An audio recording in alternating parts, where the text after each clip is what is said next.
Sono passati 3 anni dall'alluvione del novembre 2010. Le prime piogge autunnali bagnano il Veneto, ma nel Padovano il fiume Bacchiglione oggi fa decisamente meno paura di allora. Questo grazie ad un vasto piano di opere per la messa in sicurezza degli argini predisposto dalla Regione, che ha interessato anche tratti strategici nei territori di Saccolongo e Selvazzano. Proprio in questi ultimi 2 comuni è stato di recente organizzato un sopralluogo a cui hanno partecipato tecnici e autorità per fare il punto sullo stato di avanzamento dei lavori che riguardano il ripristino delle sommità arginali e la messa in sicurezza dei movimenti franosi mediante la sagomatura e il consolidamento delle sponde del fiume. Rimangono adesso interventi sui ponti che sono in proprietà comunale,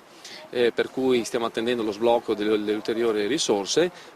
ma possiamo dire che per quanto riguarda gli argini tutto quello che era possibile fare in questo momento è stato fatto. 3 anni che hanno impegnato la Regione a pianificare e soprattutto iniziare e realizzare opere importanti, sia di manutenzione, di ripristino, di messa in sicurezza del sistema degli argini soprattutto esistente, e dall'altra parte con le grandi opere si stanno iniziando proprio quelle famose casse di espansione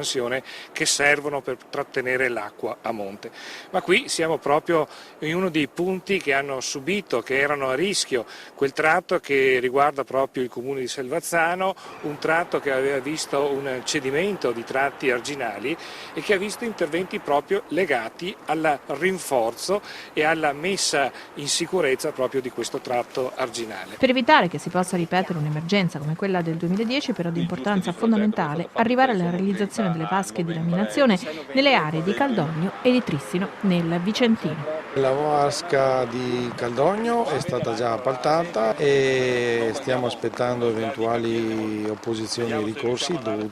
tempi dovuti a termini di legge, dopodiché appunto spero entro fine anno di consegnare i lavori. Per Trissino la stessa cosa, diciamo che sono 2 vasche, quella di Caldogno soprattutto a servizio della città di Vicenza e anche di Padova di conseguenza, perché è sul Bacchiglione sostanzialmente. Quella di Trissino è sul fiume Gua e quindi andiamo a mettere in maggior sicurezza la bassa padovana.